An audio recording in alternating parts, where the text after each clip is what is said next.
بسم اللہ الرحمن الرحیم۔ السلام علیکم ورحمۃ اللہ وبرکاتہ۔ زوما ٹی وی کے معزز ناظرین گرامی، آپ نے فدیہ والا واقعہ تو سنا ہی ہوگا۔ حضرت عبد المطلب نے اپنے بیٹے عبداللہ کا فدیہ 100 اونٹوں سے دیا اور اس ذمہ داری سے بھی آپ فارغ ہو گئے تو عبد المطلب کو اب فکر ہوئی کہ بیٹے کی شادی کریں، تو انہوں نے سب سے بہترین قبیلہ بنی زہرہ کا چناؤ کیا، جو شرافت کے لحاظ سے بھی اور رتبے کے لحاظ سے بھی بہترین تھا اور بہت ہی اعلیٰ سمجھا جاتا تھا۔ اس قبیلے کے فرد وہب بن عبد مناف کی بیٹی آمنہ اپنے چچا وہیب بن عبد مناف کے زیر تربیت تھیں۔ حضرت آمنہ کو حضرت عبداللہ بن عبد المطلب کا نکاح کا پیغام دیا گیا اور خود عبد المطلب نے وہیب بن عبد مناف کی بیٹی کو اپنے نکاح کا پیغام بھی بھیجا، جن کا نام حالہ تھا۔ اس طرح ایک ہی مجلس میں دونوں باپ اور بیٹے کا نکاح پڑھایا گیا۔ حضرت حمزہ رضی اللہ تعالیٰ عنہ، جو آپ صلی اللہ علیہ وآلہ وسلم کے چچا تھے، حالہ کے بطن سے ہی تھے۔ حضرت حمزہ رضی اللہ تعالیٰ عنہ سے آپ صلی اللہ علیہ وآلہ وسلم کے دو رشتے لگتے ہیں، ایک رشتہ چچا کا اور دوسرا رضائی بھائی کا۔ ابن سعد طبقات الکبری کی روایات میں آتا ہے کہ جس کا مفہوم ہے کہ حضرت عبد المطلب جب اپنے فرزند حضرت عبداللہ کو بی بی آمنہ کے ساتھ نکاح کے لیے لے کر جا رہے تھے تو راستے میں ان کو ایک یہودیہ عورت ملی جس کا نام فاطمہ بنت مر تھا۔ فاطمہ تورات اور انجیل وغیرہ کا علم رکھنے والی تھی۔ جب یہ حضرات راستے سے گزرے تو حضرت عبداللہ کے چہرے پر ایک ایسا نور تھا کہ اس عورت نے حضرت عبداللہ کو اپنے پاس بلایا اور کہا کہ اگر تم میرے ساتھ ایک رات گزار لو تو میں تمہیں 100 اونٹ نظر کروں گی۔ حضرت عبداللہ تو ظاہر ہے کہ ایک شریف النفس انسان تھے، ان سے تو بالکل بھی یہ چیز برداشت نہیں ہوئی کہ وہ کسی حرام کام میں مبتلا ہوں، تو انہوں نے اس عورت کی بات نہیں مانی اور چلے گئے۔ جب بی بی آمنہ سے ان کا نکاح ہوا اور نکاح کر کے واپس کے راستے میں تھے تو دوبارہ یہ عورت ان کو ملی اور ان سے دریافت کیا کہ اے عبداللہ، تم یہاں سے جانے کے بعد کہاں رہے؟ حضرت عبداللہ نے اپنا معاملہ بتایا کہ وہب بن عبد مناف کی صاحبزادی سے میں نے نکاح کیا اور کچھ ٹائم میں وہاں پر گزار کر آیا ہوں۔ تو اس یہودی عورت نے یہ سن کر کہا کہ واللہ میں کوئی بدکار عورت نہیں ہوں، کہیں تم یہ نہیں سمجھنا کہ میں نے جو تمہیں اس وقت بلایا تھا وہ کسی بدکاری کے کام کے لیے بلایا تھا، نہیں، بلکہ میں نے تمہارے چہرے پر ایک نور دیکھا تھا اور میں یہ چاہتی تھی کہ یہ نور مجھے بھی مل جائے، لیکن کیونکہ اب تو تم نے ایک عورت سے شادی کر لی ہے تو اب وہ نور میرے نصیب کا نہیں ہے، وہ نور تو آمنہ کے نصیب کا ہے۔ اب شادی کے بعد کے کچھ عرصے کا واقعہ بتایا جا رہا ہے کہ حضرت عبداللہ ایک تجارت کے قافلے کے ساتھ شام کی طرف گئے، مگر راستے میں بیماری کی وجہ سے مدینہ منورہ ٹھہر گئے، تو قافلہ جب واپس مکہ پہنچا اور لوگوں نے اس میں حضرت عبداللہ کو غائب پایا تو حضرت عبد المطلب نے قافلے والوں سے حضرت عبداللہ کے متعلق دریافت کیا۔ قافلے والوں نے کہا کہ بیماری کی وجہ سے وہ اپنے ننیال بنی نجار کے پاس مدینہ میں ہی ٹھہرے ہیں۔ عبد المطلب نے فوراً ہی اپنے بڑے بیٹے حارث کو کہا کہ وہ مدینہ جائیں اور عبداللہ کی خبر لے کر آئیں۔ جب حارث مدینہ پہنچے تو پتہ چلا کہ عبداللہ تو بیماری کی وجہ سے انتقال کر گئے اور وہ 1 ماہ بیمار رہے اور انتقال کے بعد مدینہ منورہ میں ہی ان کو دفن کر دیا گیا۔ حارث نے واپس آ کر اپنے والد کو اس حادثے کی اطلاع دی، جس سے سب کو بہت صدمہ اور ملال ہوا۔ اس کے متعلق مختلف روایات آتی ہیں کہ حضرت عبداللہ کی وفات کس عمر میں ہوئی۔ ایک روایت میں آتا ہے کہ 20 سال میں ہوئی، ایک روایت میں آتا ہے کہ 25 سال میں ہوئی، جبکہ کچھ روایات میں آتا ہے کہ 18 سال میں وہ وفات پائے۔ یہ مختصراً نبی پاک صلی اللہ علیہ وآلہ وسلم کے والدین کی شادی اور پھر ان کے والد ماجد کی وفات کا بیان تھا۔ جس سال آپ صلی اللہ علیہ وآلہ وسلم کی پیدائش ہوئی وہ سال عام الفیل کہلاتا ہے، اس لیے کہ اس سال ہاتھیوں والا قصہ واقع ہوا جو کہ سورہ فیل میں آتا ہے۔ عربی میں فیل ہاتھی کو کہتے ہیں۔ الم تر کیف فعل ربک باصحاب الفیل الم یجعل کیدہم فی تضلیل وارسل علیہم طیرا ابابیل ترمیہم بحجارۃ من سجیل فجعلہم کعصف مأکول۔ یہ پوری صورت ہاتھیوں کے قصے پر ہے اور یہ واقعہ آپ صلی اللہ علیہ وآلہ وسلم کی ولادت سے 50 یا 55 روز قبل ہوا۔ در حقیقت یہ واقعہ آپ صلی اللہ علیہ وآلہ وسلم کی آمد کی ایک نشانی تھی اور اللہ رب العزت کے منصوبے کا ایک اہم حصہ تھا۔ اصحاب فیل یعنی ہاتھی والوں کا واقعہ کچھ اس طرح ہے کہ نجاشی یعنی شاہ حبشہ کی جانب سے یمن کا ایک حاکم تھا جس کا نام تھا ابرہہ۔ نجاشی کسی بادشاہ کا نام نہیں ہے بلکہ حبشہ یعنی جو کہ آج ایتھوپیا کہلاتا ہے کہ بادشاہ کا لقب ہوا کرتا تھا۔ نجاشی کے مقرر کردہ حاکم یمن ابرہہ نے جب یہ دیکھا کہ عرب کے تمام لوگ حج بیت اللہ کے لیے مکہ مکرمہ جاتے ہیں، خانہ کعبہ کا طواف کرتے ہیں اور وہاں پر خوب برکات نازل ہوتی ہیں اور لوگوں کا وہاں خوب ایک مجمع اکٹھا ہوتا ہے، مطلب جب اس نے دیکھا کہ خانہ کعبہ جو کہ اس کی نظر میں ایک بوسیدہ سی عمارت ہے وہ ایک سینٹر آف اٹریکشن ہے، تو اس نے سوچا کہ عیسائی مذہب کے نام پر بھی میں ایک ایسی عالی شان زبردست عمارت بنا لیتا ہوں جس کی طرف پوری دنیا سے لوگ آئیں اور خانہ کعبہ سے سب کی توجہ ہٹ جائے۔ چنانچہ اس نے یمن کے کیپٹل صنعاء میں ایک بہت ہی خوبصورت قسم کا چرچ بنایا۔ جب عرب میں یہ بات مشہور ہوئی کہ ابرہہ نے کعبے کی ٹکر کے اوپر ایک بہت ہی خوبصورت گرجا بنایا ہے، تو ایک روایت میں آتا ہے کہ قبیلہ کنانہ کا ایک آدمی خاص طور پر مکہ مکرمہ سے یمن آیا اور گرجے میں جا کر گندگی کی، جبکہ بعض روایت میں ہے کہ عرب کے کچھ نوجوانوں نے اس گرجے کے قریب آگ جلائی تھی، جس کی وجہ سے گرجے کو بہت زیادہ نقصان پہنچا۔ ابرہہ کو یہ سن کر بہت سخت غصہ آیا اور اس نے قسم کھائی کہ میں خانہ کعبہ کو گراؤں گا اور اس کو تباہ کر کے رہوں گا۔ اس ارادے سے وہ ہاتھیوں کا ایک مضبوط لشکر لے کر مکہ مکرمہ پہنچا۔ ان ہاتھیوں میں ایک ایسا ہاتھی تھا جو بہت ہی طاقتور تھا اور ابرہہ خود اس پر سوار تھا۔ اس ہاتھی کا نام محمود تھا۔ اس عظیم طاقتور لشکر نے اپنا سفر شروع کیا اور منزل مکہ تھی۔ تو جو بھی قبیلے راستے میں آتے گئے، مکے میں، مدینے میں، طائف میں، یہ ان سب سے کہتا کہ یا تو تم میرے ساتھ ہو جاؤ یا میں تمہیں ختم کر دوں گا۔ تو کچھ لوگ اس کے ساتھ ہو گئے اور کچھ لوگوں نے اس کا ساتھ چھوڑ دیا۔ جنہوں نے انکار کر دیا ان کو یہ مسمار کرتا گیا۔ اس طرح ایک بہت بڑی فوج تیار ہو گئی۔ جب یہ اطراف مکہ پہنچے تو اہل مکہ کے مویشی وہاں پر چر رہے تھے، تو ابرہہ کے لشکر نے وہ مویشی پکڑ لیے، جن میں 200 اونٹ حضرت محمد صلی اللہ علیہ وآلہ وسلم کے دادا عبد المطلب کے بھی تھے۔ اس وقت قریش کے سردار اور خانہ کعبہ کے متولی عبد المطلب ہی تھے۔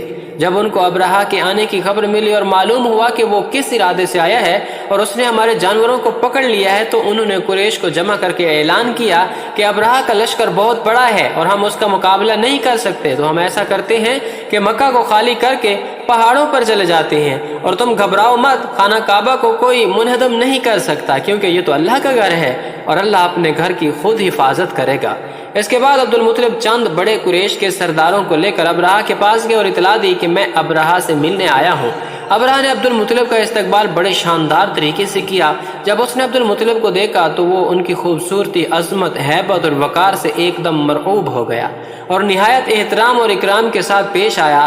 اب اس کو یہ تو مناسب نہیں لگا کہ وہ عبد المطلب کو اپنے ساتھ تخت پر بٹھا لے، تو وہ خود نیچے آ کر ان کے ساتھ بیٹھ گیا۔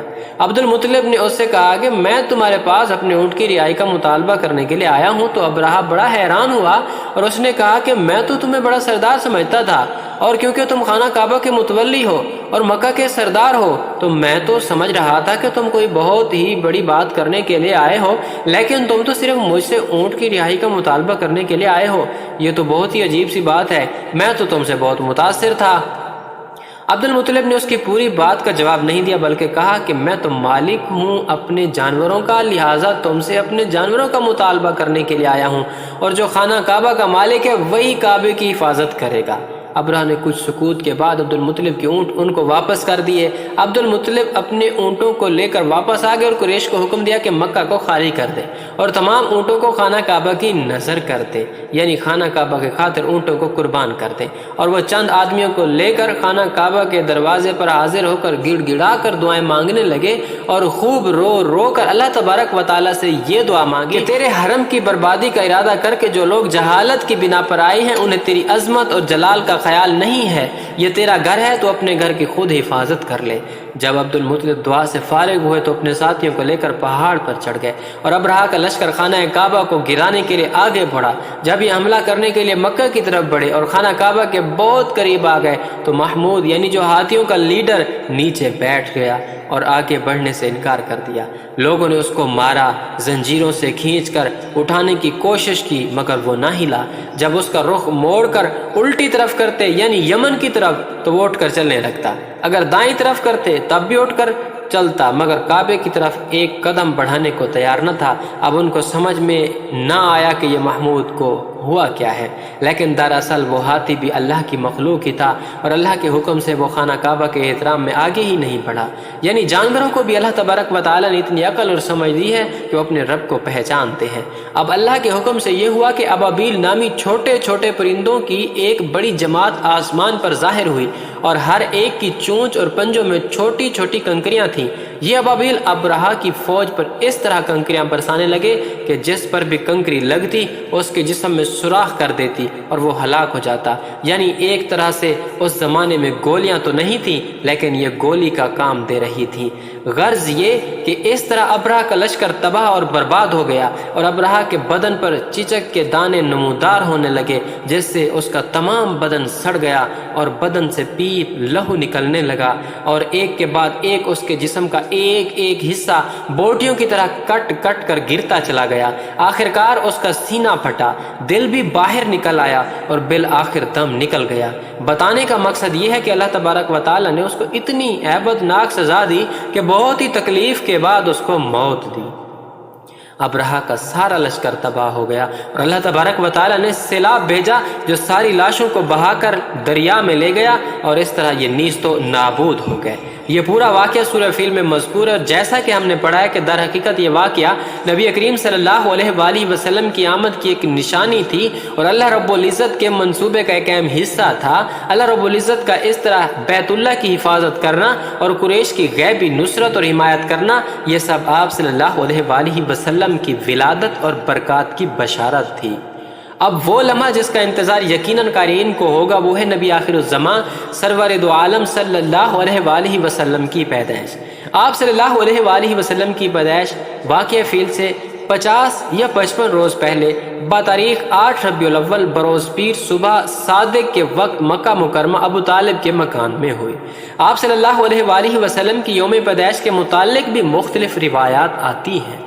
کچھ روایات کے مطابق آپ 8 ربیع الاول کو پیدا ہوئے، کچھ میں 9 ربیع الاول کا دن بتایا گیا ہے اور کہیں 12 ربیع الاول کا دن بھی بتایا گیا ہے، لیکن جمہور محدثین اور مورخین کے نزدیک راجح اور مختار قول یہی ہے کہ آپ صلی اللہ علیہ وآلہ وسلم 8 ربیع الاول کو پیدا ہوئے۔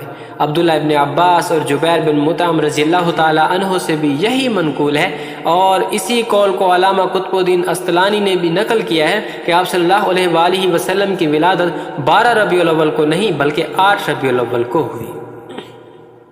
حضرت عثمان بن ابی العاص رضی اللہ تعالیٰ عنہ کی والدہ فاطمہ بنت عبداللہ فرماتی ہیں کہ آپ صلی اللہ علیہ وآلہ وسلم کی ولادت کے وقت میں بی بی آمنہ کے پاس موجود تھی، اور اس وقت میں نے دیکھا کہ پورا گھر نور سے بھر گیا، اور دیکھا کہ آسمان کے ستارے جھکے ہوئے میری طرف آ رہے ہیں، یہاں تک کہ مجھے یہ گمان ہوا کہ یہ ستارے مجھ پر آ کر گر جائیں گے۔